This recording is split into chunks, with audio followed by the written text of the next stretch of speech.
Hello everyone and welcome back to Kartik biology classes. आपका बहुत बहुत स्वागत है कार्तिक बायोलॉजी क्लासेस के अंदर। तो आज बेटा हम क्लास 12th की बायोलॉजी का जो सेकंड चैप्टर हमारा चल रहा था, sexual reproduction in flowering plants, उसका नेक्स्ट टॉपिक लेके आए हैं। इससे पहले वाले टॉपिक में हमने बात की development of embryos in dicots and monocots. Embryos का डेवलपमेंट कैसे होता है, ठीक है। अब आज हम बात करेंगे जो सीड और जो फ्रूट का फॉर्मेशन हुआ, ठीक है। यानी सीड जो बनता है after development of embryo, embryo gets converted into the seed, ठीक है। जो ओव्यूल है, ओव्यूल क्या है बेटा, किस में कन्वर्ट हो जाता है, सीड में कन्वर्ट हो जाता है। और ओवरी के वाल से दे form the covering of the seed, ठीक है। वो कवरिंग ऑफ द सीड के का काम करते हैं। फ्रूट का फॉर्मेशन होता है, बीच में ओव्यूल क्या है आपका सीड में डेवलप हो जाता है। बाकी जो ओवरी की जो वॉल्स होती हैं वो क्या बना देती हैं, उनकी different layers of the seed बनाती है, ठीक है। अगर बाहर की बात करें, बाहर हमारी आती है एक्सोकार्प, बीच वाले हमारे मेसोकार्प है, और अंदर वाली हमारी कौन सी होती है, एंडोकार्प होती है। जो एंडोकार्प होती है आपकी वो हार्ड भी हो सकती है, स्टोनी भी हो सकती है, ठीक है। और जो मेसोकार्प है आपकी, ये जो लेयर है ये आपकी आप कह सकते हो कि थोड़ी सॉफ्ट या न्यूट्रिटिव टिश्यू से की बनी हो सकती है, फ्लफी हो सकती है, स्पंजी हो सकती है। और एक बाहर की कवरिंग होती है एक्सोकार्प, ठीक है। तो ये जो ओवरी की जो वॉल्स होती हैं ये बनाती हैं वॉल्स ऑफ द सीड और वॉल्स ऑफ द फ्रूट। जो बाहर की परतें हैं फ्रूट्स की, उनको बनाने का काम करती हैं ये, कि फ्रूट जो का फॉर्मेशन होता है उनके बाहर की जो परतें होती है उनको बनाने का काम करता है जो ओवरी की जो वॉल्स होती है। अंदर हमारा क्या जो आपका एम्ब्रियो होता है वो आफ्टर फर्टिलाइजेशन क्या होता है, वो they get transform into the seed, वो सीड का फॉर्मेशन करता है, ठीक है बेटा। बात समझ में आ रही है। तो सीड का जो फॉर्मेशन है वो एक्चुअली होता कैसे बेटा हमारा, किसके बेस पर होता है, जो फर्टिलाइजेशन होती है, फर्टिलाइजेशन के बाद ही क्या है सीड का फॉर्मेशन होता है। अगर हम एंजियोस्पर्म्स की बात करें तो वहां पर आपको डबल फर्टिलाइजेशन देखने को मिलता है। एक फर्टिलाइजेशन से क्या हुआ, सीड का फॉर्मेशन हुआ। जो सेकंड फर्टिलाइजेशन जिसे हम ट्रिपल फर्टिलाइजेशन कहते हैं, जिसके द्वारा क्या बनता है, प्राइमरी एंडोस्पर्म जाइगोट बनता है, या प्राइमरी एंडोस्पर्म न्यूक्लियस बनता है, प्राइमरी एंडोस्पर्म सेल बनता है, जो भविष्य में आगे बढ़कर के एंडोस्पर्म का फॉर्मेशन करता है और साथ में क्या प्रोवाइड करता है, फूड प्रोवाइड करता है टू द डेवलपिंग एम्ब्रियो, ठीक है। जो एम्ब्रियो को डेवलप हो रहा होता है उसको क्या फूड प्रोवाइड कराने का काम करता है। जैसे जैसे एम्ब्रियो की ग्रोथ होती है, जैसे जैसे एम्ब्रियो की ग्रोथ होती है, तो होता क्या है, जो एंडोस्पर्म क्या होता है खत्म होता चले जाता है, जो सेंट्रल में पार्ट होता है एंडोस्पर्म खत्म हो जाता है। और एक बाहर की जो एंडोस्पर्म वो रहता है वो बिल्कुल न्यूक्लियस के साथ आपको प्रेजेंट देखने को मिलेगा। जो न्यूक्लियस है, जो इंटेगुमेंट्स है, इनके अंदर की तरफ आपको क्या है देखने को मिलेगा। भाई सेंटर में तो क्या आपका, जहां पर एम्ब्रियो डेवलपमेंट हो रही है, एम्ब्रियो डेवलप हो रहा है, वहां पर तो क्या है, जो एंडोस्पर्म खत्म हो जाता है। मगर जो आउटर जो कवरिंग होती है, आउटर जो एरिया होता है एंडोस्पर्म का बाहरी area near to the nucleus, वहां पर आपको क्या है, कुछ एंडोस्पर्म आपको देखने को मिलेगा, ठीक है। वहां पर कुछ एंडोस्पर्म को देखने को मिलता है। क्लियर है, कंप्लीटली खत्म नहीं होता है। तो ऐसे सीड्स जिनके अंदर क्या है, अब हम इसी एंडोस्पर्म के बेस से बात करेंगे कि टाइप्स ऑफ सीड क्या होते हैं, कौन से होते हैं। जो एंडोस्पर्म बच गया, भाई एम्ब्रियो का डेवलपमेंट हो चुका है, सीड का फॉर्मेशन हो चुका है, ठीक है। अब बाकी जो बचा जो एंडोस्पर्म है, अगर ये प्रेजेंट है या नहीं है, दोनों इसके बेस के ऊपर हम बात करेंगे टाइप्स ऑफ सीड्स की, ठीक है। तो सीड्स के बारे में जनरली हम बात करेंगे यहाँ पर। तो सबसे पहला हमारा सीड कौन सा, एल्ब्यूमिनस सीड। यहाँ पर लिखा हुआ है एल्ब्यूमिनस, स्पेलिंग मिस्टेक और इसको चेक कर लीजिएगा बेटा। एल्ब्यूमिनस सीड है, ठीक है। इसको हम एंडोस्पर्मिंग सीड भी कहते हैं। ऐसा ऐसे सीड्स जिनके अंदर क्या endosperm after development of embryo, वहां पर क्या एंडोस्पर्म प्रेजेंट रहता है सीड के अंदर, ठीक है, as a food storage tissue, उसे कहते हैं हम एंडोस्पर्मिक फ्लूइड। क्लियर है बेटा। और एल्ब्यूमिनस सीड एग्जांपल हो गया हमारे कैस्टर, मेज, wheat, barley, rubber and coconut, ठीक है। ये आपके एग्जांपल किसके हो गए बेटा, एल्ब्यूमिनस सीड्स के एग्जांपल हो गए। और कह सकते हो आप एंडोस्पर्मिक सीड के एग्जांपल हो गए, जिनके अंदर after development of embryo endosperm still persist in the seeds, उसे कहते हैं हम एल्ब्यूमिनस सीड्स। नेक्स्ट हमारे पास क्या है, नॉन एल्ब्यूमिनस सीड्स की बात करें या नॉन एंडोस्पर्मिक सीड की बात करें, तो ऐसे सीड्स जिनके अंदर जो एंडोस्पर्म है कंप्लीटली यूटिलाइज कर लिया जाता है बाय द डेवलपिंग एम्ब्रियो। जो डेवलपिंग जो एम्ब्रियो इसके द्वारा क्या कंप्लीटली यूज कर लिया जाता है, खा लिया जाता है एंडोस्पर्म। तो ऐसे जो सीड है वो कहलाते हैं आपके नॉन एंडोस्पर्मिक सीड्स या फिर नॉन एल्ब्यूमिनस सीड्स। ठीक है, मगर आगे जो एम्ब्रियो डेवलपमेंट होता है, यानी कि फर्दर अगर एम्ब्रियो डेवलपमेंट की बात करें, उसके आगे फर्दर डेवलपमेंट के लिए एम्ब्रियो के, तो वहां पर क्या होता है, जो फूड होता है वो actually stored in the cotyledons. किन के अंदर स्टोर हो जाता है? कोटिलिडन के अंदर क्या स्टोर हो जाता है। ठीक है, अगर भाई आपका जो एम्ब्रियो है डेवलप हो चुका है, मैच्योर हो चुका है, मगर फर्दर आगे डेवलपमेंट के लिए फूड की रिक्वायरमेंट होती है, और वो जो फूड होता है whether they are present in nucleus या present in some part of the endosperm which remains, they form the cotyledons. तो वो कोटिलिडन बना लेते हैं, कोटिलिडन के अंदर क्या है वो फूड को स्टोर कर लेते हैं फॉर द फ्यूचर डेवलपमेंट के लिए। ठीक है बेटा, तो इस तरह के जो सीड है वो कहलाते हैं non endospermic and non albuminous type of seed. Example की बात करें पी, ठीक है, पी हमारा एग्जांपल हो गया। पी के अलावा हमारे पास कौन सा एग्जांपल है? ग्राम है। ग्राम के बाद बीन है। बीन के हमारे पास कौन सा है? कोकोनट है बेटा, ग्राउंड नट है। क्लियर है? These are the types of seed on the basis of presence और एब्सेंस ऑफ एंडोस्पर्म। ठीक है, तो हम बात करेंगे सीड की बात करेंगे मिली हम। कुछ सीड्स ऐसे होते हैं बेटा जिनके अंदर न्यूक्लियस परसिस्ट करता है। ठीक है, nucleus is also a nutritive tissue. तो कुछ सीड्स ऐसे होते हैं जिनके अंदर क्या न्यूक्लियस प्रेजेंट रह जाता है एम्ब्रियो डेवलपमेंट के बाद या सीड के फॉर्मेशन के बाद। तो इस तरह का जो रेसिडुअल जो न्यूक्लियस होता है, जो रह जाता है पीछे बच जाता है सीड के अंदर, उसे कहते हैं पेरिस्पर्म। तो इस बात को बड़ा ध्यान में रखना कि अगर जो परसिस्टिंग जो न्यूक्लियस है, जो प्रेजेंट जो न्यूक्लियस है जो रह जाता है सीड के अंदर आफ्टर डेवलपमेंट ऑफ सीड, उसे कहते हैं पेरिस्पर्म। क्या कहते हैं? पेरिस्पर्म कहते हैं। स्पर्म मतलब सीड, सीड के चारों तरफ जो कवरिंग होती है वो न्यूक्लियस वहां प्रेजेंट होता है, इसीलिए हम पेरिस्पर्म के नाम से जानते हैं। ठीक है बेटा, तो काफी मुश्किल है। पेरी का मतलब आउटर सरफेस हो गया, स्पर्म मतलब सीड। इन सीड के आउटर सरफेस के ऊपर आपको न्यूक्लियस के कुछ भाग आपको देखने को मिल जाएंगे कुछ सीड्स के अंदर। वो जो परसिस्टिंग जो न्यूक्लियस है उसे ही हम कहते हैं पेरिस्पर्म। जो लेयर होती है न्यूक्लियस सीड के चारों तरफ, उसे कहते हैं हम पेरिस्पर्म। ठीक है, एग्जांपल हमारे क्या आएगा? Black pepper, coffee, castor, cardamom and nymphaea are the examples of the seeds in which nucleus persists and this nucleus is known as perisperm। ठीक है बेटा, यहाँ तक क्लियर है। अब बात करें सीड का जब डेवलपमेंट होता है तो उस दौरान जो इंटेग्यूमेंट्स की बात हो रही थी, मैं बताया था भाई बाहर की लेयर होती है, फिर अंदर की लेयर होती है, फिर मिडल लेयर होती है आपके अंदर वाला एंडोस्पर्म, मेसोस्पर्म एंड सॉरी एक्सोकार्प। तो ये इंटेग्यूमेंट्स होती है सेल्स की, वो अपना प्रोटोप्लाज्म को लूज कर देती हैं और वो क्या है थिक और इम्परमेबल वॉल्स का फॉर्मेशन करती है। ठीक है, और ये जो इंटरग्यूमेंट्स थी इनकी जो आपके ओव्यूल की जो इंटरग्यूमेंट थी, दे फॉर्म द सीड कोट्स। वो क्या सीड कोट का फॉर्मेशन करते हैं। बाहर वाली आपकी जो हार्ड होती है वो कहलाती है टेस्टा, और अंदर वाली आपकी कहलाती है टैगमन। ठीक है, अंदर वाली क्या कहलाती है बेटा? टैगमन कहलाती है। बाहर जो आउटर हार्ड कवरिंग होती है कहलाती है टेस्टा, और इनर जो होती है वो थोड़ी सॉफ्ट होती है, पेपरी टाइप होती है कुछ सीड्स के अंदर, तो उससे कहते हैं टैगमन। क्लियर बेटा ये? ठीक है, तो सीड का फॉर्मेशन होता है तो उस दौरान मॉइस्चर कंटेंट है वो घट के कहाँ तक पहुंच जाता है? 10 से 15% तक क्या है वो उसका मॉइस्चर कंटेंट रह जाता है। सीड्स के अंदर जो मॉइस्चर कंटेंट कितना रह जाता है? 10 से 15% तक रह जाता है। ठीक है, तो इस कंडीशन के अंदर जो सीड होता है वो अंडर डोरमेंसी होता है। अंडर क्या होता है? डोरमेंसी। और डोरमेंसी का मतलब है कि सीड बनने के बाद क्या है फर्दर क्या है उसके अंदर कोई भी एक्टिविटी नहीं होती, क्योंकि जो मॉइस्चर जो कंटेंट होता है वो काफी कम हो जाता है। इसको एक पर्टिकुलर ऑप्टिमम टेम्परेचर है, ऑप्टिमम क्या है मॉइस्चर की रिक्वायरमेंट होती है। उस मॉइस्चर को अटेन करने के बाद क्या सीड के अंदर फर्दर एक्टिविटी होती है और वो जर्मिनेट करना स्टार्ट करता है। ठीक है बेटा, यहाँ तक ये ठीक है। तो 10 से 15% जो मॉइस्चर होता है इसके कारण क्या इसके अंदर कोई भी एक्टिविटी वो इधर इनएक्टिव स्टेट में चले जाता है, डोरमेंसी की स्टेज चले जाता है।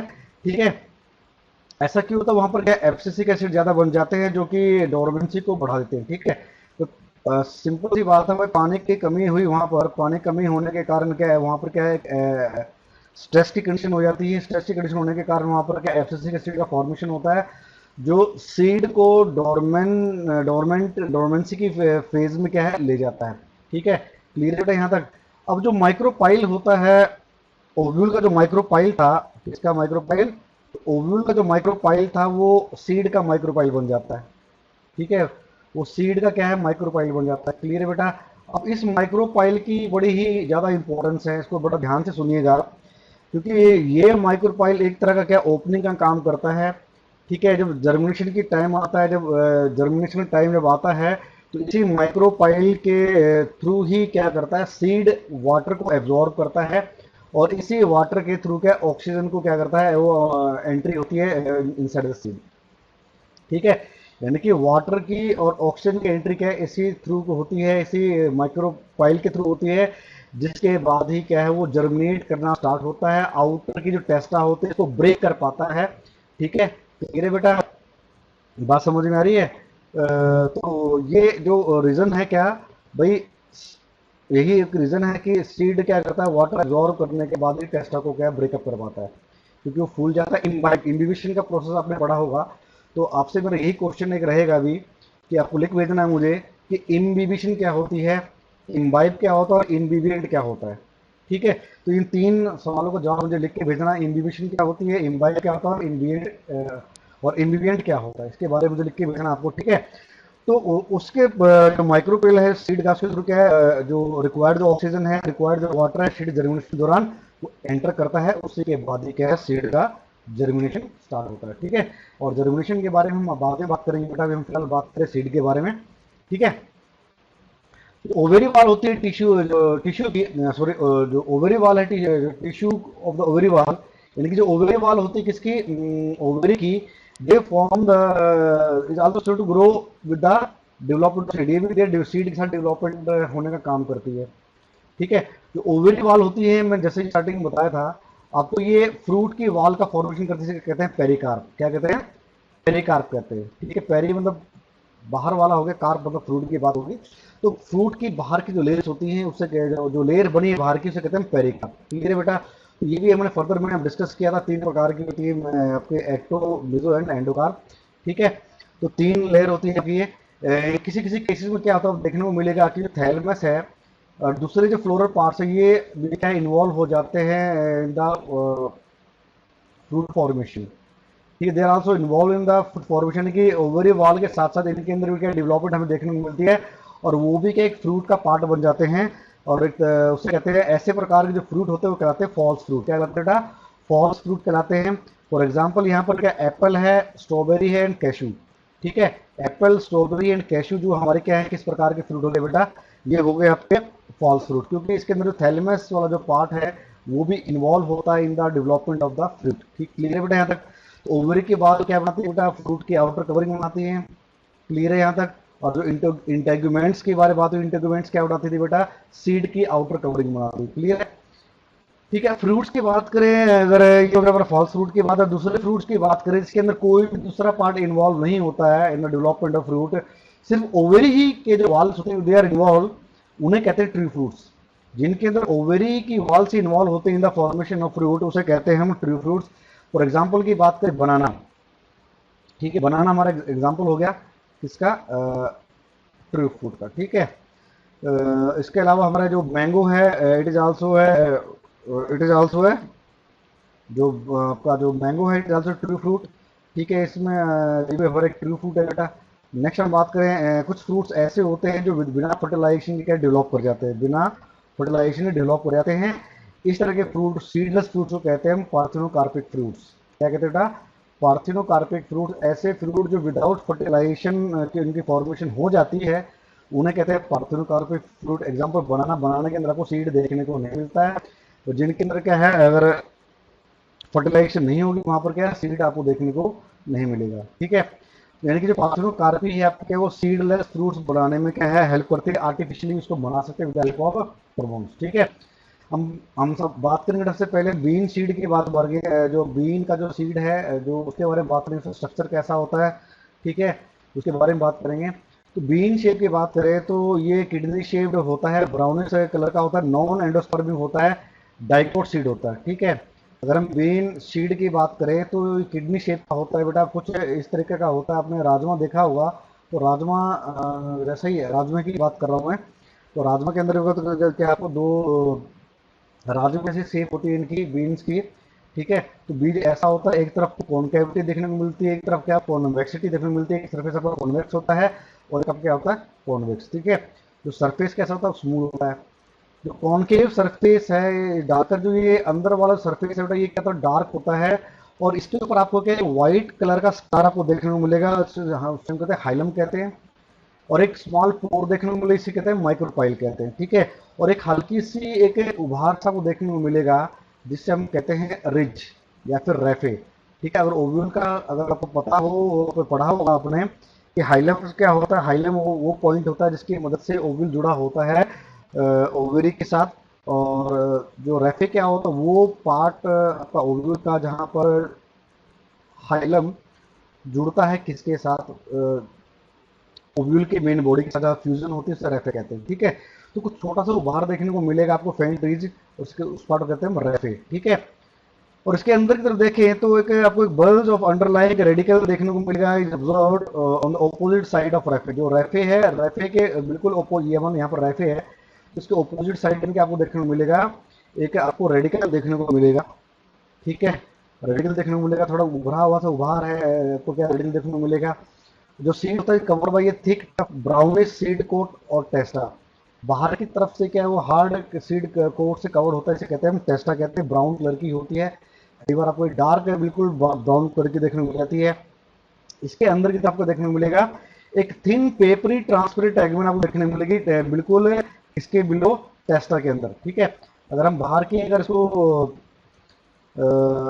हम कवर उतार दें, टेस्टा को रिमूव करें, तो अंदर आपको एक थिन पेपरी ट्रांसपेरेंट लेयर अंदर आएगी, जिसे हम क्या कहते हैं टैगमन कहते हैं। अंदर की तरफ आपको टैगमन देखने को मिलेगी। ठीक है, तो ये आपका टैग, आपका फिगर आपको सामने दिख रही है, आपकी फिगर किसकी होगी, बीन सीड की है। तो यहाँ देख सकते हो भाई आपको एपिकोटिल वाला हिस्सा नजर आ रहा है। ठीक है, और यहाँ पर क्या है कि आपको हाइपोकोटिल वाला हिस्सा नजर आएगा नीचे की तरफ। ठीक है, ये अगर बात करूँ यहाँ से यहाँ तक की, तो ये है कोटिलिडनरी एक्सिस। क्या है बेटा, तो कोटिलिडनरी एक्सिस होती है। ठीक है, और कोटिलिडन यानी कि ये लीव्स की बात करें, ये जो कोटिलिडन जुड़ा हुआ है यहाँ से, ये जो पॉइंट हमारा यहाँ से जो पॉइंट जुड़ा हुआ जहाँ से वेट करिए बेटा, तो ये आपकी क्या है कोटिलिडनरी एक्सिस है। नीचे वाला हिस्सा जो है आपका, यानी जिस पॉइंट पर कोटिलिडन जुड़े हुए हैं यहाँ से, इससे नीचे वाला हिस्सा जो रेडिकल की तरफ वाला हिस्सा है वो कहलाएगा आपका हाइपोकोटिल। और इसके ऊपर वाला हिस्सा है जो पुलिबुल की तरफ जो जाता है उसे कहते हैं एपिकोटिल। एपी मतलब ऊपर, ऊपर वाला हिस्सा, यानी कि जिस पॉइंट से जो आपके जो कोटिलिडन है जुड़े हुए हैं, उस पॉइंट से लेके ऊपर वाला हिस्सा है प्लूम्यूल, जो हिस्सा है प्लूम्यूल की तरफ जो हिस्सा है वो कहलाता है एपिकोटिल, और जो रेडिकल की तरफ जो हिस्सा है वो कहलाएगा आपका हाइपोकोटिल। ठीक है बेटा, और ये जिसकी मदद से कोटिलिडन जुड़े हुए हैं इसके साथ जो कोटिलिडनरी जो एक्सिस है उसके साथ, उसे कहते हैं कोटिलिडनरी नोड। क्या कहते हैं, कोटिलिडनरी नोड कहते हैं। ठीक है बेटा, और उसके बाद फिर हाइलम की आपको एक स्कार नजर आएगा, यहाँ पर ये छोटा स्कार व्हाइट कलर स्कार नजर आता है इस जगह कॉनकेव वाले हिस्से में। यहाँ पर आपको हाइलम नजर आएगा देखने को मिलेगा साथ में, और साथ में क्या एक छोटी सी ओपनिंग मिलेगी, इसे कहते हैं माइक्रोपाइल। क्या कहते हैं, माइक्रोपाइल। ये बाहर वाली सीड कोट है, कवरिंग है, जिसे कहते हैं हम क्या कहते हैं बेटा टेस्टा कहते हैं। और अंदर की तरफ हमारी एक पेपरी लेदरी लेयर होगी, उसे कहते हैं हमें टैगमन। क्लियर बेटा यहाँ तक, ये तो स्ट्रक्चर क्लियर हो गया आपको किसका, बीन सीड का। तो आगे हम बात करें तो बीन सीड के अंदर तो एम्ब्रियो जो एक्सिस होती है, टाइगल हम इस कर्ड होती है, एम्ब्रियोनल एक्सिस होती है कैसे कर्ड होती है, और टाइगल के कर्ड होती है हमारी। It is covered by two massive cotyledon, दोनों तरफ से क्या कोटिलिडन प्रेजेंट होते हैं। जो बीच में आपके एम्ब्रियोनल एक्सिस होती है, इसके चारों तरफ क्या है कोटिलिडन से कर्ड होती है। ठीक है बेटा, कार्ड कोटिलिडनरी नोड, जैसा कि मैंने आपको बताया था, bone over in the region card cotyledonary node. Cotyledonary node वाला पॉइंट है आपका जहां पर क्या है कोटिलिडन जुड़े होते हैं किसके साथ, एम्ब्रियोनल एक्सिस के साथ। ठीक है, एक एंड पर जो एम्ब्रियो एक्सिस है वो आपका प्लूम्यूल कहलाती है। ठीक है, जो कोटिलिडन के बीच में आपको देखने को मिलेगी ऊपर की तरफ।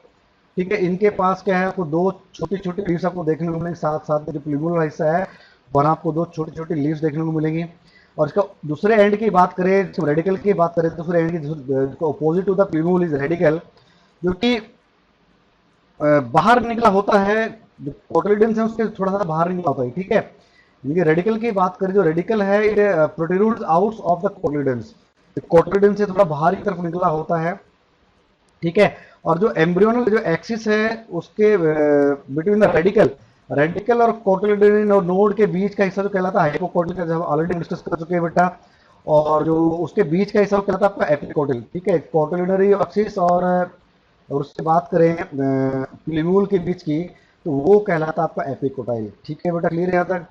और जो फूड जो होता है वो स्टोर्ड इन द कोटिलिडन्स, किसके अंदर स्टोर होता है बेटा, कोटिलिडन्स के अंदर क्या फूड स्टोर होता है, ठीक है। नेक्स्ट हम बात करेंगे कैस्टर सीड की। ये थोड़ा क्या ओब्लॉन्ग मोटल ब्राउन कलर का एक एंडोस्पर्मिक सीड है, डाइकोट सीड है, ठीक है बेटा।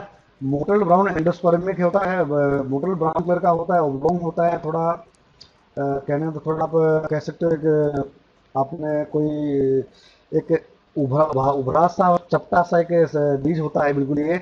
और डाइकोट सीड है, एंडोस्पर्मिक है, यानी कि इसके पास क्या है एंडोस्पर्मिक का प्रेजेंट होता है, परसिस्ट होता है, ठीक है। तो नैरो जो एंड होता है इसका, उसकी तरफ नैरो एंड की तरफ को बाइलोब एक स्पंजी टाइप का एक स्ट्रक्चर नजर आएगा, जिसे कहते हैं हम कारंकल। क्या कहते हैं, कारंकल कहते हैं। क्या कहते हैं बेटा, इसे उसे क्या कहते हैं बेटा, हम कारंकल कहते हैं। क्लियर है यहाँ तक समझ में आ रही है, क्या कहते हैं, कारंकल कहते हैं। नेक्स्ट की बात करें रेफे, उसके बाद क्या है, जो रेफे होती है, दोबारा बताने की जरूरत नहीं, रेफे क्या होती है। रेफे क्या है, वो डेवलप कर जाती है फ्रॉम दिस पार्ट, यानी कार्निकल वाला जो पार्ट होता है वहां से क्या होता है, रेफे डेवलप कर जाती है, डेवलपमेंट होती है, रेफे का डेवलपमेंट होता है, ठीक है। किसका होता है, रेफे का डेवलपमेंट होता है। और जब वो बॉर्डर यानी कि चौड़े वाले हिस्से की तरफ जाती है, चौड़े हिस्से की तरफ जाती है, यानी कि जो आपका मान लीजिए बीच, इस तरह का बीच है, तो ये एक बीच है किसका, पेन थोड़ा काम नहीं कर रहा है बेटा यहाँ से, ठीक है। तो ये जो पॉइंट है यहाँ पर आपको क्या देखने को मिलेगा, यहाँ पर एक स्पंजी एक स्ट्रक्चर नजर आएगा। अगर इसको सीट को खोल के देखेंगे व्हाइट कलर का स्ट्रक्चर नजर आएगा, जिसे कारंकल कहते हैं। और इसका जो ब्रॉडर एंड है, ये वाला जो एंड है पीछे वाला ब्रॉडर एंड है, ठीक है। तो इस एंड की तरफ जो रेफे होती है डेवलप करती है, और वहां पर जाने के बाद ये डिवाइड कर जाती है, ठीक है। बात समझ में आ रही, जो रेफे है वो आगे चल के ब्रॉडर पार्ट की तरफ जाके क्या अपने आप को डिवाइड कर देती है। और थिक जो हार्ड ब्रिटल टेस्टा है, और क्या बड़ा बाहर की जो कवरिंग होती है जो बनाती है ये, उसे कहते हैं टेस्टा। क्या कहते हैं, टेस्टा। क्लियर है यहाँ तक, क्या कहते हैं, टेस्टा कहते हैं, ठीक, क्लियर है यहाँ तक, ठीक है।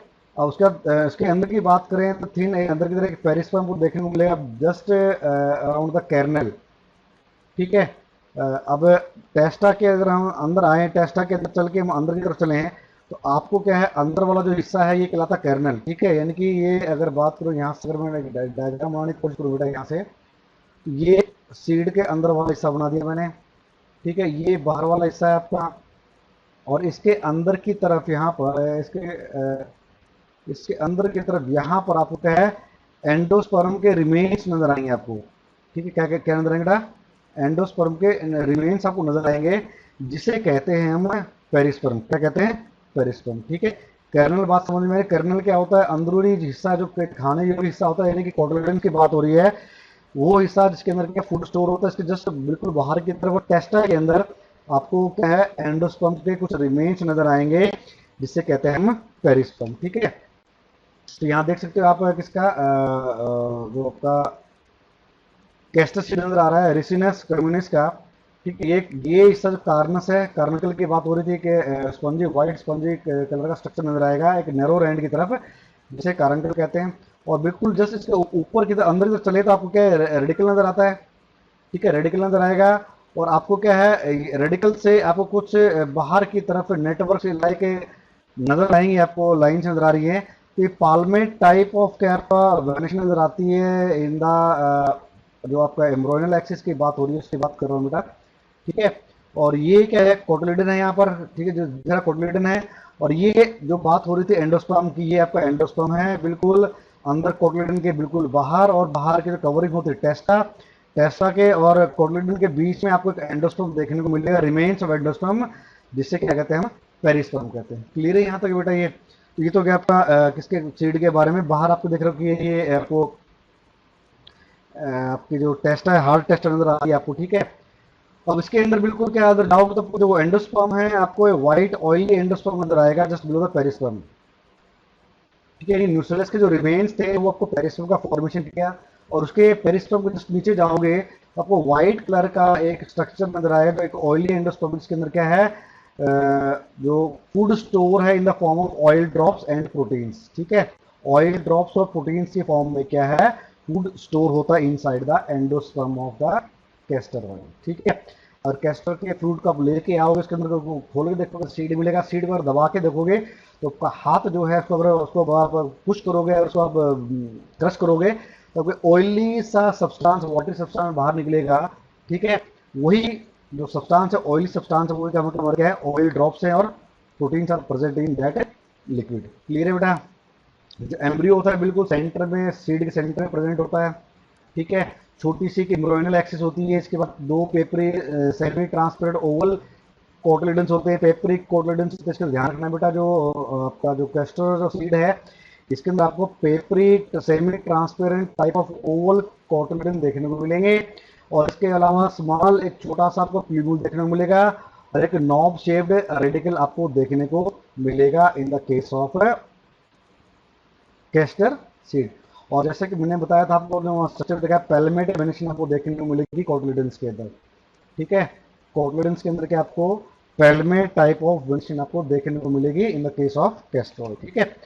नेक्स्ट हम बात करेंगे किसी मेज ग्रेन के बारे में कि मेज ग्रेन का स्ट्रक्चर कैसा होता है। तो मेज ग्रेन के तरह का मोनोकोटिलेडन प्लांट है, एंडोस्पर्मिंग प्लांट है, सिंगल सीडेड होता है, ड्राई फ्रूट होता है, कॉल्ड कैरियोप्सिस, ठीक है। तो ये ऑलरेडी आप +1 क्लास में पढ़ चुके हो कैरियोप्सिस क्या होता है, ठीक है। तो सिंगल सीडेड जो ड्राई फ्रूट सीड्स होते हैं उन्हें कहते हैं कैरियोप्सिस। क्लियर है? तो ग्रेन कैसा होता है कॉनिकल। आपने अगर ध्यान होगा मक्की का जो दाना देखा होगा आप खाते हो, अब इस मौसम में आ रही भी है, जो मक्के का दाना का वो कॉनिकल होता है, और एक तरफ से क्या था आपका कॉनिकल होने के साथ साथ एक तरफ फ्लैट होता है बिल्कुल, ठीक है। और उसके बीच में आपको थोड़ा सा एक शैलो हस्क देखने को मिलेगा, जो पॉइंटेड जो एंड्स होता है, जो पॉइंटेड एंड है थोड़ा सा आपको एक हस्क कहने के अंदर थोड़ा सा एक पार्ट आपको देखने को मिलेगा किसका, जो अगर स्टाइल की बात करें स्टाइल को छोटा सा एक हिस्सा आपको देखने को मिलेगा, एक आउट ग्रोथ से देखने को मिलेगी व्हाइट कलर की, जिसे हम शैलो हस्क के बारे में बता रहा हूँ आपको, वो आपको देखने को मिलेगी। एक उसका जो पॉइंटेड एंड होगा वहां पर आपको देखने को मिलेगा, ठीक है। इसके अलावा जो ब्रॉडर जो एंड होता है, ब्रॉडर एंड की तरफ आपको एक पेपिला देखने को मिलेगा जो हमें बताता है रिमेन्स ऑफ द स्टाइल, ठीक है। जो ब्रॉडर एंड है आपका वो जो आपका जो चौड़े वाला हिस्सा है उसकी तरफ क्या आपको पेपिला एक थोड़ा उभार सा मिलेगा, एक आपको स्ट्रक्चर सा नजर आएगा जो हमें ये दर्शाता है कि ये स्टाइल की रिमेन्स है, यानी कि जो ये ओव्यूल है यानी कि स्टाइल के द्वारा किस पॉइंट से जुड़ा हुआ था उसके रिमेनेंट के बारे में हमें शो करता है, ठीक है। इसी साइड में आपको डिप्रेशन देखने को मिलेगी, इसके अंदर एक रिज देखने को मिलेगी, रिज पर एक लाइन देखने को मिलेगी, तो वो लाइन आपको बताएगी किसके नीचे क्या आपको एम्ब्रियो है, इसके अंदर क्या नीचे क्या प्रेजेंट है, एक एम्ब्रियो प्रेजेंट है। क्लियर है? सेम साइड के ऊपर आपको एक डिप्रेशन नजर आएगी, और डिप्रेशन के अंदर हल्की सी रिज कह सकते हैं उभार सा नजर आएगा, एक लाइनिंग से नजर आएगी, और उस उभार उस लाइनिंग के नीचे बेटा आपको क्या देखने को मिलेगा, आपको एम्ब्रियो देखने को मिलेगा, ठीक है। हाइलम और जो अगर बात करें हाइलम की और उसकी हाइलम और माइक्रोपाइल की बात करें वो एब्सेंट होता है, ठीक है, क्योंकि ग्रेन का एक तरह का क्या फ्रूट होता है, और जो सीड हमारा क्या होता है इंटरनल, ठीक है। इसलिए इनके अंदर हमें क्या हाइलम एंड माइक्रोपाइल हमें देखने को नहीं मिलता, क्योंकि जो एक तरह का ग्रेन जो जो जो का जो मेज ग्रेन है एक तरह का फ्रूट है, और सीड जो है इंटरनल है, सीड क्या इसके अंदर प्रेजेंट है बेटा, ठीक है। पूरा होल अगर मेज ग्रेन की बात करें एक तरह का फ्रूट है और सीड इसके बिल्कुल अंदर प्रेजेंट होता है, ठीक है। और कवरिंग की बात करें ग्रेन की, ये फ्यूज्ड पेरिकार्प टेस्टा, ठीक है। फूड की जो आउटर फ्रूट की जो आउटर कवरिंग होती है कहलाती है पेरिकार्प, और सीड की जो आउटर कवरिंग होती है कहलाती है टेस्टा। कि इस केस के अंदर आपको क्या होता है बेटा, पेरिकार्प और टेस्टा है दोनों आपस में क्या फ्यूज होती है, ठीक है। बीच में आपको क्या है कोई भी किसी प्रकार का फ्लैशी म्यूजोकार्प आपको देखने को नहीं मिलेगा, नहीं आपको क्या है एंडोकार्प आपको देखने को, यानी कहने का मतलब है ओवरऑल जितनी भी आपकी जो कवरिंग है फ्रूट की वो आपकी फ्यूज होती है किसके साथ, टेस्टा के साथ, ठीक है। और इसके अंदर आपको क्या है, प्रोटीन रिच लेयर, एल्यूरोल लेयर नजर आएगी आपको एंडोस्पर्म के बाहर की तरफ। ठीक है, नेक्स्ट में फिगर की बात करें, फिगर में आपको क्लियर हो जाएगा कि जो एल्यूरोल जो लेयर है, देखो ये क्या करती है, जो आपका जो सीड है, ये डेवलपिंग जो आपका एम्ब्रियो है उसको अलग करती है। बाहर का जो आपका जो कोटलेडन्स होते हैं, ठीक है, यानी कि जो एंडोस्पर्म है, बाहर की तरफ जो एंडोस्पर्म है, एंडोस्पर्म से बिल्कुल जो जो आपका और एम्ब्रियो है, डेवलपिंग एम्ब्रियो है, उसको क्या है अलग करती है। बीच में जो एल्यूरोल लेयर, प्रोटीन रिच लेयर होती है जो कि एंडोस्पर्म के बाहर की तरफ प्रेजेंट होती है। ठीक है, एक लार्ज कोटलेडन प्रेजेंट होता है। लेटरल साइड में क्या होता है कि लार्ज कोटलेडन आपको देखने को मिलेगा, और जो कि एम्ब्रियोनल एक्सिस के पैरेलल में होता है। और इस केस में क्या कहते हैं, स्टूटेलम। क्या कहते हैं बेटा, इस केस में हम क्या कहते हैं, स्टूटेलम कहते हैं। ठीक है, क्लियर बेटा। जैसे कि ऑलरेडी हम डेवलपमेंट ऑफ मोनोकोट जो एम्ब्रियो था वहां पर बात कर चुके हैं कि स्टूटेलम का जो जो कोटलेडन होता है in the case of monocot, उसे हम स्क्यूटेलम के नाम से जानते हैं। ठीक है, जो स्क्यूटेलम है वो जुड़ा होता है मिडिल पार्ट ऑफ एम्ब्रियो के, एम्ब्रियो जो एक्सिस उसके मिडिल पार्ट से, और आउटर जो लेयर होती है स्क्यूटेलम की, इसकी एंडोस्पर्म के क्या है कॉन्टेक्ट में होती है। ठीक है, इट्स जो आउटर जो लेयर है, यानी कि स्क्यूटेलम की बाहर की जो लेयर होती है इसके द्वारा वो जुड़ा होता है एल्यूरोल लेयर के साथ। ठीक है, वो कहलाती है आपका एपिथेलियल लेयर। क्या कहलाती है आपकी, एपिथेलियल लेयर। क्लियर बेटा, ये क्या कहलाती है आपकी, एपिथेलियल लेयर कहलाती है, जो कि क्या करती है, जो सीड का जो सॉरी जो आपका at the time of germination क्या है, गिबरेलिक एसिड को रिलीज करने में मदद करती है। किसमें मदद करती है, गिबरेलिक एसिड, यानी गिबरेलिन्स को सीक्रेट करने में मदद करती है ताकि वो उसकी डोरमेंसी को तोड़ सके। ठीक है, यहाँ पर ध्यान रखना, एपिथेलियल लेयर का फंक्शन क्या है, एपिथेलियल का फंक्शन ये होता है कि वो क्या करती है बेटा, किसका फॉर्मेशन करती है, ये किसका सिक्रेशन करती है, ये गिबरेलिन का सिक्रेशन करती है, जो कि जरूरी होता है गिबरेलिक एसिड के एमाइलेज के फॉर्मेशन के लिए। ठीक है, बात समझ में आ रही है। और ये जो आपका एमाइलेज बनेगा, ये अमाइलेज क्या है, तोड़ना स्टार्ट करता है, यानी जो रिजर्व फूड होता है उसको क्या है, फर्दर इसको क्या है, इसको मेटाबोलाइज करना स्टार्ट करता है, उसको ग्लूकोज में करना स्टार्ट करता है, कन्वर्ट करना स्टार्ट करता है। और ये क्या है, किससे बनाएगा बेटा, ये अमाइलेज, ये अमाइलेज किससे बनाएगा, ये बनाएगा आपका जो एल्यूरोल जो लेयर है, इससे क्या है, ये क्या बनाएगा, अमाइलेज बनाएगा during the germination of seed. Clear है बेटा यहाँ तक ये। ठीक है, तो यहाँ पर आप फिगर देख सकते हो बेटा, ये आपका एक मेज का सीड है। यहाँ आपको क्या है, ये जो लेयर आपको नजर आ रही है, this is the epithelial layer. ठीक है, और एपिथेलियल के नीचे आएगा स्क्यूटेलम, इसके नीचे क्या आपका एक शील्ड शेप स्ट्रक्चर आपको नजर आ रहा है यहाँ पर, ये आपको कहलाता है स्क्यूटेलम। ठीक है, ये स्ट्रक्चर आपका क्या कहलाता है, स्क्यूटेलम शील्ड शेप स्ट्रक्चर है। और बाहर की तरफ क्या आपको यहाँ पर क्या एंडोस्पर्म नजर आ रहा है, तो ये एंडोस्पर्म के बाहर की तरफ जो लाइनिंग लेयर होती है इसे कहते हैं एल्यूरोल लेयर। ठीक, बाहर की तरफ क्या है कि आपको एक लेयर होती है इसे कहते हैं एल्यूरोल लेयर। और इस नीचे आ जाओ, यहाँ पर आप अगर बात करें स्क्यूटेलम कोटलेडन के नीचे आ जाओ, आपको यहाँ पर क्या है, दो आपको एम्ब्रियोनिक लीव नजर आएंगी यहाँ पर अंदर की तरफ, यहाँ पर। ठीक है, यहाँ पर नजर आएंगी, और they are covered, they are protected with the help of a special sheet known as a coleoptile.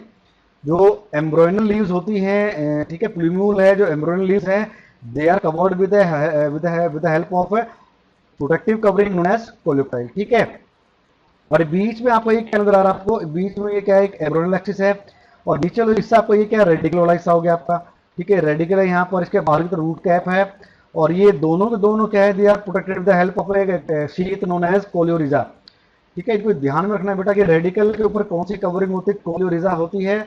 और ये जो आपका एम्ब्रियोनिक जो लीव्स होती है, प्लूम्यूल होता है, इसके ऊपर ये अंडर प्रोटेक्शन होती है किसके, कोलेप्टाइल। कोलेप्टाइल द्वारा क्या है, ये प्रोटेक्ट की जाती है। ठीक है बेटा, तो एपिथेलियल लेयर आपको नजर आ रही है यहाँ पर, स्क्यूटेलम की बात होगी हमारी, एल्यूरोल लेयर की बात होगी हमारी, और ये बाहर वाले क्या सीड कोड, जिसके अंदर क्या आपको क्या है, जो पेरिकार्प और जो क्या कह सकते हो आप नेस्टा आपस में फ्यूज होती है। ठीक है, ये पॉइंट हमारा हो चुका है बेटा कि जो लेयर होती है एपिथेलियल लेयर, वो गिबरेलिक एसिड सिक्रेट करती है for the formation of amylase during germination. Germination के दौरान अमाइलेज का फॉर्मेशन करने का काम करती है फ्रॉम एल्यूरोल लेयर। ठीक है, क्लियर बेटा। और जो एम्ब्रियोनल एक्सिस है and in plumule towards broader side and radicle towards the pointed end. जो पॉइंटेड जो आपका एंड होता है वो आपको कैसा होता है भाई, थोड़ी कर्व्ड, जो एम्ब्रियो होता है थोड़ा बड़ा इस केस में थोड़ा कर्व्ड होता है। और आप देख सकते हो कि जो पॉइंटेड एंड है, जो पॉइंटेड एंड है उस तरफ आपका क्या है, आपको दोबारा फिगर देख सकते हो बेटा, ये जो पॉइंटेड जो एंड है यहाँ पर आपको रेडिकल देखने को मिलेगा। और जो ब्रॉडर एंड है यहाँ पर आपको क्या, ब्रॉडर एंड आपको देखने को मिलेगा बेटा, आपको जो प्लीमूल वाला हिस्सा आपको क्या है देखने को मिलता है। ठीक है, रेडिकल के ऊपर क्या आपको रूट कैप देखने को मिलेगी। और प्लीम्यूल है इसके बाद आपको कुछ स्मॉल लीव्स देखने को मिलेगी, जिसे कहते हैं एम्ब्रियोनिक लीव्स कहते हैं। ठीक है, जो कि किससे बनी होती है बेटा, स्क्यूटेलम से बनी होती है। किससे बनती है, स्क्यूटेलम से बनती है। कवर द, ठीक है, from scutellum cover the two ends of the embryonic axis. Clear बेटा यहाँ तक ये। एक आपको अनडिफरेंशिएटेड कोलिर्जा देखने को मिलेगी रेडिकल रूट के ऊपर, जो कि क्या इसको एक प्रोटेक्शन प्रोवाइड करने का काम करती है। और वैसे ही आपको क्या देखने को मिलेगी, कोलिप्टाइल। वैसे क्या देखने को मिलेगी आपको, कोलिप्टाइल देखने को मिलेगी ओवर द प्लीम्यूल। क्लियर है यहाँ तक। ठीक है, तो सेम बात वही है कि जो एम्ब्रियो जो एक्सिस है, प्लीम्यूल एंड कोटिलिडनरी जो नोड है उससे ऊपर वाला हिस्सा कहलाता है एपिकोटिल, और कोटिलिडनरी नोड से लेके रेडिकल तक जो निचला हिस्सा कहलाता है आपका हाइपोकोटिल। ठीक है, ये आपका डाइकोट वाले के अंदर भी था और आपका यहाँ भी आपको देखने को मिलेगा एम्ब्रियोनिक एक्सिस के अंदर एपिकोटिल एंड हाइपोकोटिल। ये लास्ट में यहाँ बात करें ओनियन सीड के बारे में। ओनियन सीड की बात करें तो एक स्मॉल एक ब्लैक कलर का एंडोस्पर्मिक मोनोकोटिलेडन सीड होता है ये। ठीक है, ब्लैक कलर का एंडोस्पर्मिक मोनोकोटिलेडन सीड होता है विद रिंकल्ड सरफेस, थोड़ा खुरदरा सा सरफेस होता है इसके बाहर की तरफ देखना कभी आप। ठीक है, ब्लैक सीड ऑयल आप देखोगे काले रंग का, सर काले रंग के भी आते हैं सीड इसके। सीड को अगर छू के देखोगे तो बाहर की जो कवरिंग है थोड़ी खुरदरी नजर आती है। क्लियर है, तो रिंकल्ड सरफेस होता है। जो सीड कोट होती है काफ़ी टफ होती है, कलर भी कई कैसे आपको कलर्ड आपको सीड कोट देखने को मिल सकती है। एंडोस्पर्म फूड स्टोरेज टिश्यू ये भी क्या टफ होता है, इसके अंदर हार्ड होता है। ठीक है, हार्ड होता है और क्या होता है, सेमी ट्रांसपेरेंट होता है।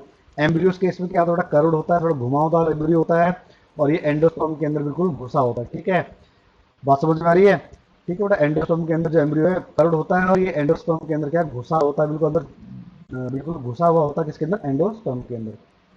ठीक है, अगर एम्ब्रियो एक्सिस की बात करें स्मॉल होती है as compare to single cotyledon called scutellum. यानी कि जो एम्ब्रियोनल जो एक्सिस है वो स्क्यूटेलम से भी क्या होती है, छोटी होती है। एपिकोटिल क्या है कि नाम मात्र का एपिकोटिल वहाँ पर प्रेजेंट होता है। ठीक है, क्योंकि जाहिर सी बात है बेटा, यहाँ पर क्या है एम्ब्रियोनल एक्सिस क्या काफी छोटी होती है, तो एपिकोटिल भी आपको देखने को बहुत ही छोटा मिलेगा। ठीक है, तो नाम मात्र की एपिकोटिल होता है इसके अंदर। जो प्लीमूल होता है ये डिस्टिंग्विशेबल नहीं होता। ठीक है, और इसके अलावा अगर बात करें तो शूट जो एपिकल मेरिस्टेम में आल्सो प्रेजेंट। ठीक है, प्लीमूल के अलावा साथ साथ क्या है, जो प्लीमूल हिस्सा उसके अंदर आपको देखने को मिलेगा शूट एपिकल मेरिस्टेम देखने को मिलेगा, जहां से क्या है शूट का डेवलपमेंट होता है। एक हल्का सा नॉच, एक थोड़ा नॉच कह सकते, थोड़ा एक थोड़ा सा डिप्रेशन कह सकते हो देखने को मिलेगा, जहां पर जहां से क्या कॉटलिडन का क्या हुआ ओरिजिन हुआ था, वहां पर आपको हल्का सा एक नॉच देखने को मिलेगा, हल्का सा कर्व देखने को मिलेगा, हल्का सा एक डिप्रेशन देखने को मिलेगा। ठीक है बेटा, हाइपोकोटाइल क्या होता है, बड़ा होता है, यहाँ एपिकोटाइल छोटा होता है। और हाइपोकोटाइल के आप पास आपको देखने को रेडिकल देखने को मिलेगा, और रूट टिप आपको देखने को मिलेगी in the case of onion seed. Clear बेटा ये यहाँ तक ये। ठीक है, तो क्या ओनियन सीड के बारे में ये फिगर देख सकते हो, ओनियन सीड के बाहर क्या सीड कोट है, थोड़ी आपका इरेगुलर से सरफेस है, रिंकल्ड होती है। अंदर आप देख सकते हो ये एम्ब्रियोनल जो एक्सिस आपका एम्ब्रियो कर्व्ड एम्ब्रियो इसके अंदर देखने को मिल रहा है। और ये छोटा सा आपका यहाँ पर के बीच में देखने को मिल रहा है कि एपिकल मेरिस्टेम। ठीक है, ये हाइपोकोटाइल है नीचे वाला हिस्सा। ठीक है, यानी कि एपिकोटिल का यहाँ पर नामो निशान नहीं है। ठीक है, ये प्लीमूल है, नीचे आपका हाइपोकोटाइल है, बाकी आपका ये क्या है एक सिंगल लार्ज कोटिलेडन होता है। ये स्क्यूटेलम का साइज बड़ा होता है as compare to the embryonal axis. ये एम्ब्रियोनल एक्सिस है। ठीक है, इससे बड़ा साइज किसका होता है बेटा, आपका जो ये कोटिलेडन है इसका साइज काफी बड़ा होता है। ठीक है, और ये आपको क्या एंडोस्पर्म, एंडोस्पर्म के अंदर देख सकते हो क्या पूरी तरीके से क्या घुसा हुआ है क्या, ये जो कोटिलेडन है बिल्कुल अंदर गया हुआ है इसके अंदर। ठीक है, और कर्व्ड है एंडोस्पर्म यहाँ, सॉरी कोटिलेडन यहाँ पर देखने को मिलेगा। ठीक है, और यहाँ पर क्या आपका रूट टिप या रेडिकल आपको देखने को मिल रही है केस ऑफ ओनियन सीड। ठीक है, अब हम बात करते हैं वायबिलिटी सीड्स की। वायबिलिटी के सीड का मतलब है वो जो कैपेसिटी है किसके अंदर, सीड के अंदर जर्मिनेशन होने की जो कैपेसिटी सीड के अंदर है, वो अपनी इस कैपेसिटी को कब तक मेंटेन कर सकता है, अगर कितने समय तक वो सीड क्या है जर्मिनेट करने की हालत में होगा या जर्मिनेट कर सकता है। ये जो प्रॉपर्टी है किसकी, ये जो पीरियड है, टाइम पीरियड है किसका, सीड का, to germinate, to retain the ability to germinate, उसे कहते हैं बेटा हमें वायबिलिटी ऑफ सीड। क्या कहते हैं इसे हम, वायबिलिटी ऑफ सीड कहते हैं। क्लियर है बेटा। जो जो वायबल सीड होगा, सीधी सी बात है, केपेबल ऑफ जर्मिनेशन होगा अंडर सूटेबल एनवायरमेंट, कोई पर्टिकुलर एनवायरमेंटल कंडीशंस के अंदर क्या है, सीड जर्मिनेट करता है बेटा। ठीक है। अगर अगर बात करें आइडियल कंडीशंस की बात करें तो आपका जो तापमान है आपका, अगर एक एवरेज लेके चले तो 15 से जो 35 से 40 डिग्री बीच का जो तापमान है, इस तापमान पे क्या है सीड क्या जर्मिनेट करना स्टार्ट कर देते हैं। वही बात यहाँ लिखी है बेटा, अंडर ऑप्टिमम एनवायरमेंटल कंडीशंस क्या होती हैं, सीड क्या है जर्मिनेट करना स्टार्ट करता है। तो वैसे ही क्या मॉइस्चर का कंटेंट भी आपका बड़ा ज़्यादा होना चाहिए। यहाँ पर मॉइस्चर प्रेजेंट है, अगर आपके पास ऑप्टिमम टेम्परेचर है तो क्या है, जो जो वहाँ पर मॉइस्चर अटेन करने के एंजाइम्स हैं, they start converting the stored food into available food for the developing seedlets। ठीक है। जो एंजाइम क्या करेंगे आपका, फिर एक्टिवेट हो जाते हैं एंजाइम, क्या करते हैं, जो एंडोस्पर्म में जो कोटिलेडन्स के अंदर जो आपका फूड प्रेजेंट है उसको they start converting into the available form. ठीक है। उनकी जो मेटाबॉलिक रेट बढ़ जाती है, रेस्पिरेशन रेट बढ़ जाती है। ठीक है। जब मॉइस्चर एब्जॉर्ब करता है तो क्या सीड का जर्मिनेट करना स्टार्ट करता है। तो उसके लिए क्या ऑप्टिमम इन्वायरमेंटल कंडीशन से क्या होता है, रिक्वायरमेंट होती है। ठीक है। ठीक है। ये जो सीड जर्मिनेशन की वायबिलिटी की बात करें तो वायबिलिटी क्या है, जो स्टोरेज कंडीशन होती है इसके ऊपर भी डिपेंड करती है बेटा। किन कंडीशंस के अंदर क्या है हम स्टोर कर रहे हैं कि भाई सीड के अंदर की सीड की जो वायबिलिटी है वो अपने आप में रिटेन कर पाएगा या नहीं कर पाएगा। क्लियर है। ज़्यादा ड्राई और डैम वेदर के अगर हम हाई टेम्परेचर स्टोर करते हैं तो वायबिलिटी ऑफ सीड क्या घट जाती है बेटा। ठीक है। वायबिलिटी ऑफ द सीड्स घट जा, हाई टेम्परेचर पर, ज़्यादा सूखे ज़मीन पर, ज़्यादा अगर गीली ज़मीन पर रख दे तो क्या उसकी जो वायबिलिटी सीड की वो घट जाती है। ठीक है। जो सीड की जो वायबिलिटी है वो खत्म कैसे हो सकती है, क्या कारण है इसके वजह से क्या सीड की जो वायबिलिटी है वो कम हो सकती है। तो सबसे पहला कारण हमारी क्या है कि फूड जो प्रेजेंट है एम्ब्रियो के चारों तरफ भी खत्म हो जाए। ठीक है। फूड की अवेलेबिलिटी ना हो तो सीड जर्मिनेट नहीं कर पाएगा। सेकेंड पॉइंट हमारा क्या कहता है, अगर एम्ब्रियो का डैमेज हो जाए, अगर एम्ब्रियो डैमेज हो जाता है तो भी क्या है सीड जर्मिनेट नहीं कर पाएगा। जो इंजाइम्स हैं जो प्रेजेंट होते हैं इनसाइड द सीड, अगर ये डी नेचर हो जाए यानी कि ये टूट जाए, खत्म हो जाए, तो भी क्या सीड जर्मिनेशन नहीं होगा। ठीक है। तो वो हाई टेम्परेचर जो बात मैं कर रहा था, एक्चुअली इसी पॉइंट ऑफ व्यू से बात कर रहा था कि हाई टेम्परेचर पर क्या होते हैं, जो इंजाइम्स होते हैं वो क्या डी नेचर कर जाते हैं। डी नेचर कर गए तो ऐसे सीड क्या जर्मिनेट नहीं कर पाएंगे। क्लियर है बेटा। और जो आरएनए जो प्रेजेंट है which are involve in the protein synthesis.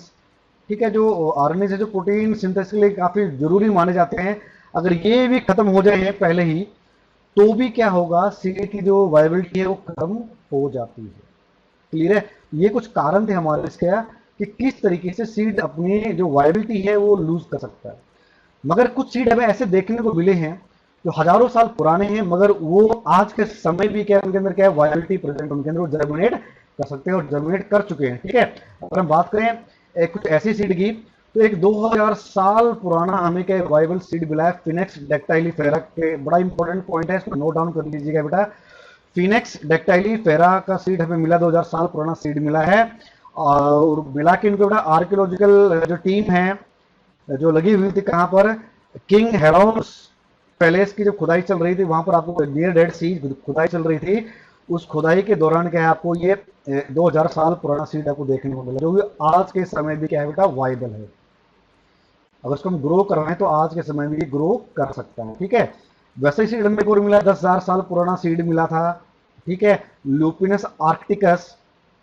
इसको इन पॉइंट को ध्यान रखना बेटा, 10,000 साल पुराना हमें एक सीड मिला था लुपिनस आर्किटिकस के नाम से, जो हमें आर्कटिक टुंड्रा के अंदर हमें देखने को मिला था। वो जर्मिनेट कर चुका है और प्लांट्स ऑलरेडी प्रोड्यूस कर चुका है, जो कि उनके अंदर फ्लावरिंग हमें देखने को मिल रहे, फ्लावरिंग एंड फ्रूट्स हमें क्या देखने को मिल रहे हैं।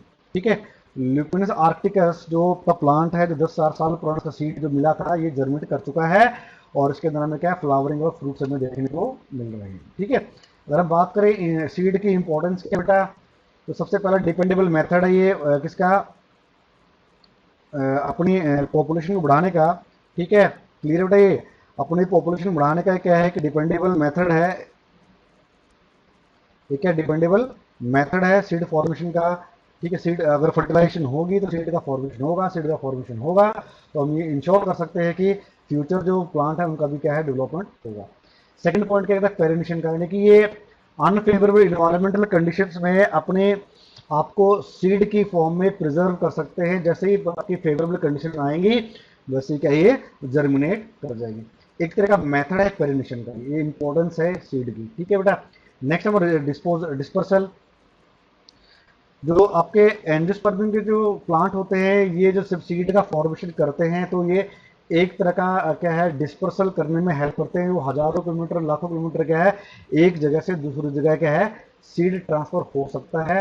फॉर एग्जाम्पल अगर हम बात करें किसी पक्षी ने अगर किसी फ्रूट को खा लिया, उसके सीड उसके पेट में जा चुके हैं, अब सीड इतने रेजिस्टिव होते हैं कि उसके जो स्टमक है, जो इंटेस्टाइन है, उसका कोई फर्क पड़ता नहीं है। तो जैसे ही बाहर वो उसको क्या डिस्पोज ऑफ करेगा, बाहर निकालेगा, बॉडी इजेक्शन करेगा, तो 1000 किलोमीटर दूर जाके उसका डिस्पर्सल हो सकता है। ठीक है, तो एक तरह की स्ट्रेटेजी है इसकी प्लांट्स की फॉर द डिस्पर्सल, यानी कि उसको बिखेरने की, सीड को बिखेरने की एक तरह का क्या तरीका है ये प्लांट द्वारा, जो कि एक इंपॉर्टेंस है सीड की, अगर उसकी पॉपुलेशन क्या है बढ़ सके। ठीक है, और नेक्स्ट हमारे पास क्या रिजर्व फूड है। रिजर्व फूड की बात करें तो सीड के पास क्या रिजर्व फूड प्रेजेंट होता है, नए जो सीडलिंग्स हैं उनको डेवलप करने में क्या मदद मिलती है due to the reserve food present inside the seed. ठीक है, नेक्स्ट हमारे पास क्या वेरिएशंस की बात करें तो seeds are the result of fertilization sexual production. तो सेक्सुअल प्रोडक्शन के कारण ही क्या यहाँ पर क्या सीड का फॉर्मेशन हुआ है।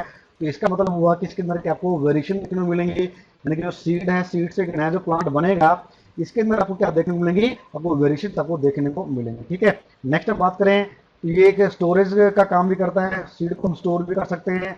और लास्ट पॉइंट हम बात करें एग्रीकल्चर की बात करें तो एग्रीकल्चर का बेसिस है सीड, बिना सीड के क्या हम एग्रीकल्चर नहीं कर सकते। क्लियर है बेटा, ये तो बात होगी हमारी किसके क्या है, इसकी इंपॉर्टेंस क्या है सीड की।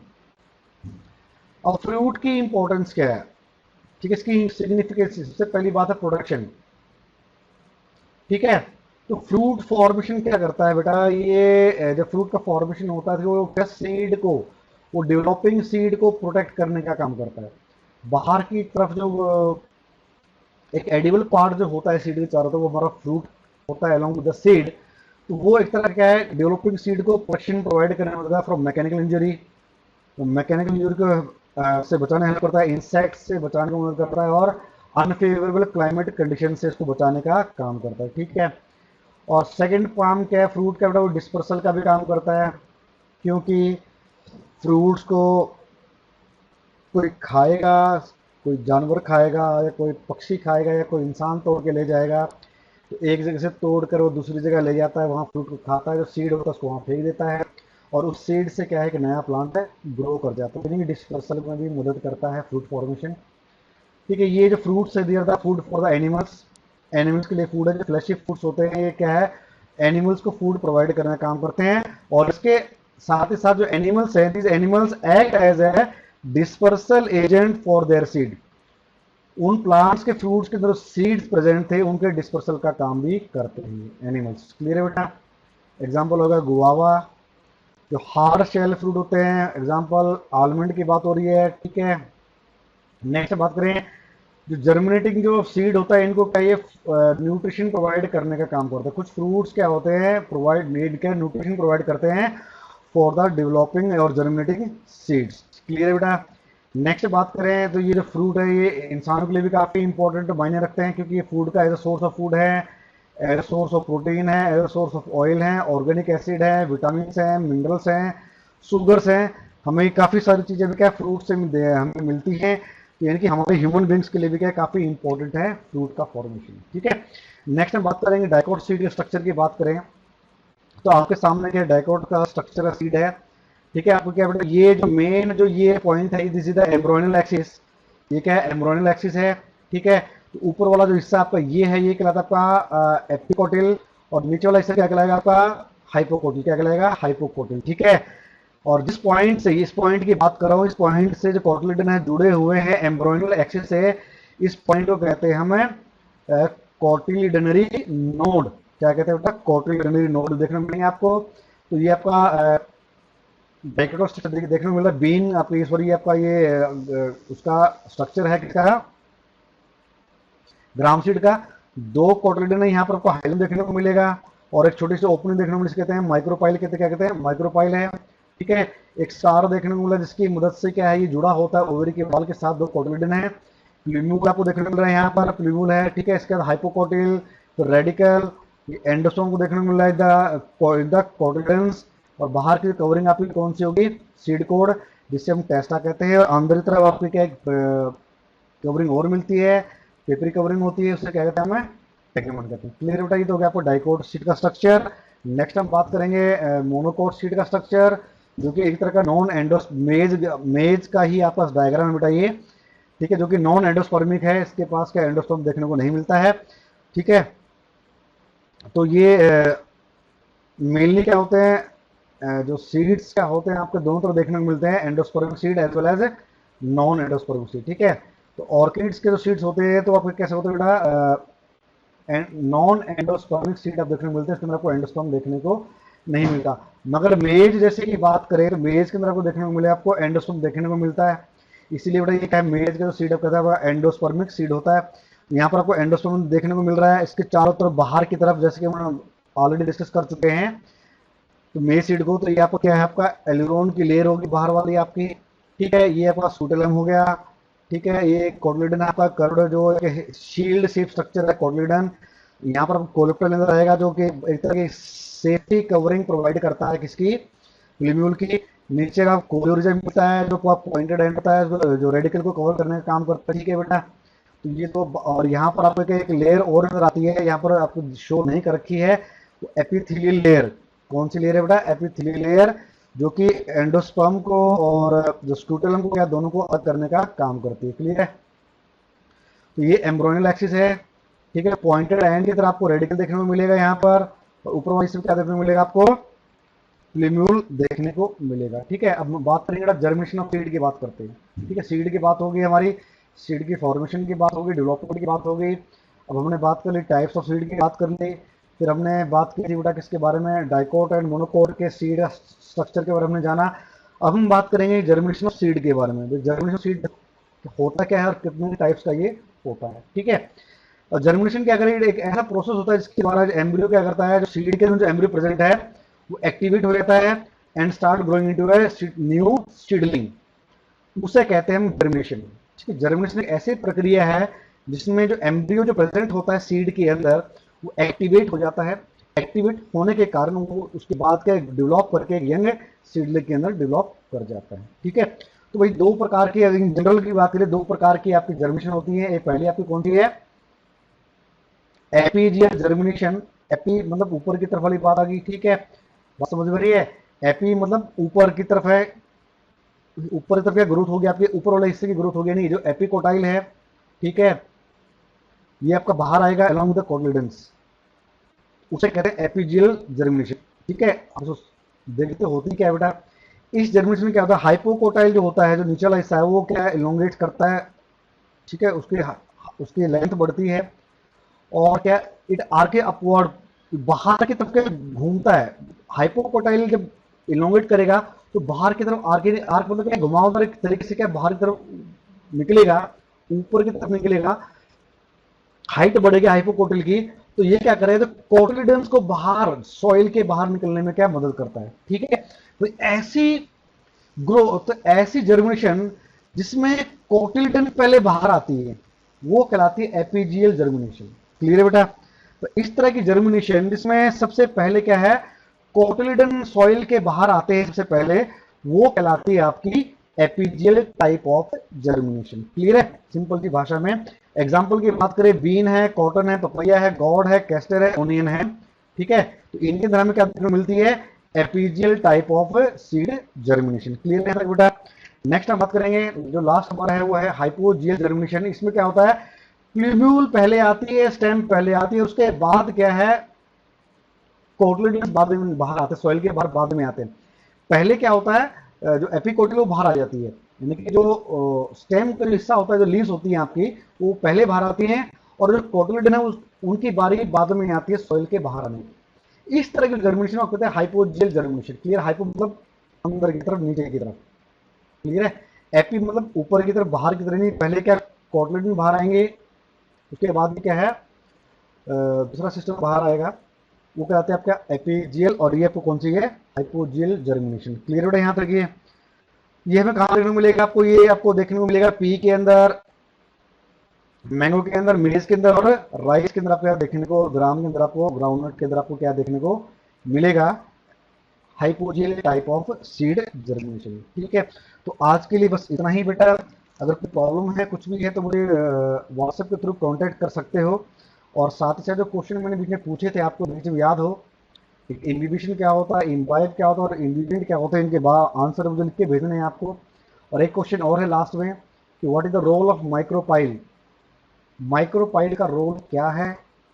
ठीक है, क्लियर बेटा, यहाँ तक माइक्रोपाइल का रोल क्या है at the time of seed germination. ठीक है, तो बेटा वीडियो को लाइक करना, सब्सक्राइब करना, और चैनल को सब्सक्राइब करना, और चैनल को शेयर करना ना भूलें अपने दोस्तों के साथ। और तब तक के लिए आपका दिन शुभ हो। Have a nice day.